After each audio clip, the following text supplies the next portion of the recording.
commencer à croître spirituellement, c'est d'imiter. Donc la meilleure manière de grandir, c'est de commencer à imiter. Dans la foi, on ne grandit pas par hasard. Non, l'enfant commence à parler, il s'exprime, mais il s'exprime en copiant-collant les mots de ses parents.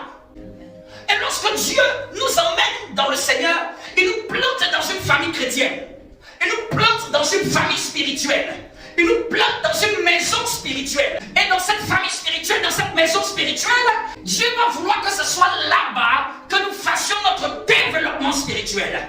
Donc en nous plaçant dans une maison, il va nous placer des figures. Dans cette maison, il va avoir un langage. Dans cette maison, il va avoir un esprit. Dans cette maison, il va avoir une manière de faire. La première chose qu'on nous demande d'imiter, on nous demande d'imiter Dieu. Soyez les imitateurs de Dieu. Amen. Et ici, il nous donne deux grandes choses à imiter chez Dieu.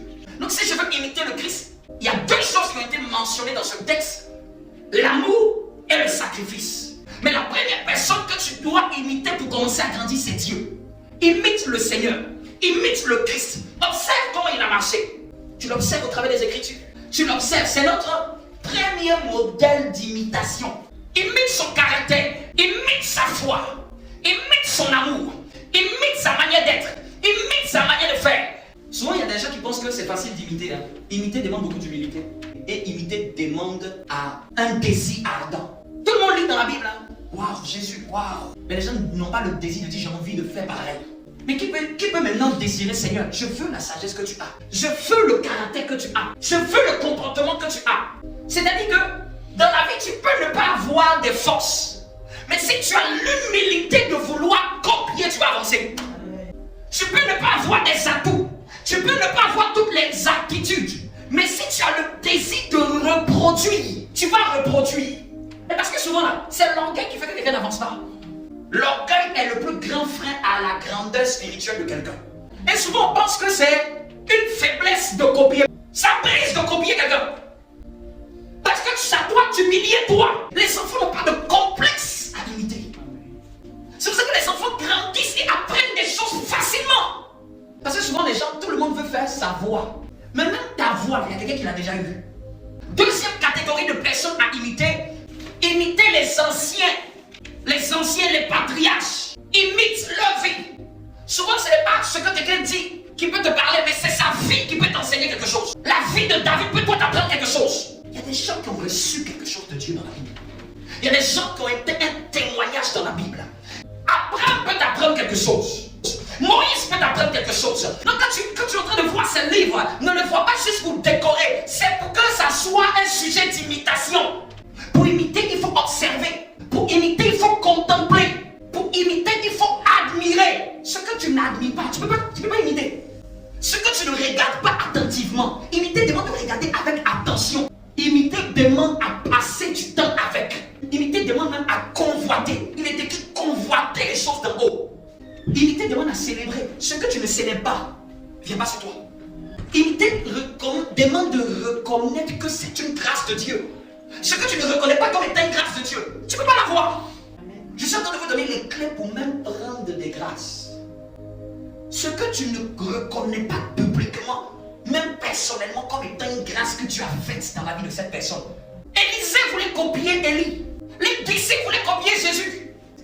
L'avantage d'imiter des hommes de foi, c'est que tu vas bénéficier des fruits de cette alliance. Dieu honore ceux qui sont fidèles.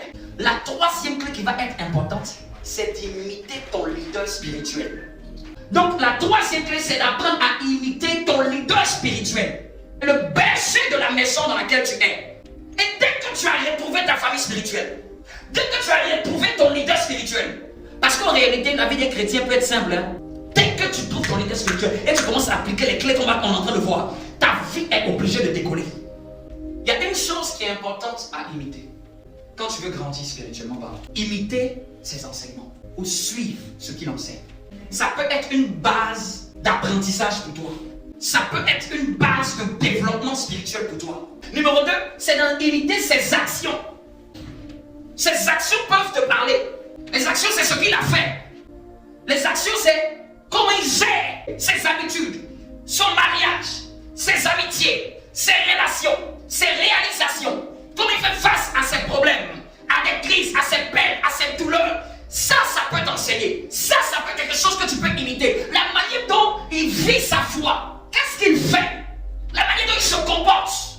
Donc il y a ce qu'un homme de Dieu fait et il y a ce qu'un homme de Dieu enseigne. Ce qu'un homme de Dieu enseigne peut t'apprendre quelque chose et ce qu'un homme de Dieu fait comme action, comme réalisation, comme habitude peut t'apprendre quelque chose. C'est comme ça on limite la foi de quelqu'un. Copier veut dire que tu vas prendre les ingrédients qui vont te permettre à toi d'entrer toi dans ta destinée. Jusqu'aujourd'hui on parle de Timothée. Vous savez pourquoi on parle de Timothée? Parce que l'apôtre Paul a rendu témoignage pour dire que toi, tu es celui dans toute l'église là qui a suivi de près. C'est pour ça qu'il écrit une lettre même en son nom. C'est-à-dire que souvent là, le fait d'avoir été fidèle dans imiter, toi aussi ton nom devient grand. Vous savez quel est le critère pour élever quelqu'un dans une église?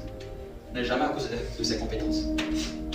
L'un des critères forts pour que quelqu'un est élevé, même dans une maison spirituelle, c'est la fidélité. Ça n'a jamais été les compétences. C'est quelqu'un qui peut être fidèle à ce qu'on a dit de faire. C'est pour ça que les plus compétents, ce qui les fatigue, c'est l'orgueil. Et les moins compétents, ce qui fait leur force, c'est leur fidélité. Et souvent quand tu es fidèle, après maintenant on te donne les compétences. Vous allez prendre n'importe quelle organisation chrétienne. Tous ceux qui sont élevés avec le pasteur, ça n'a pas été les gens compétents, c'est les gens qui sont fidèles. C'est les gens chez qui il peut dire, lui là,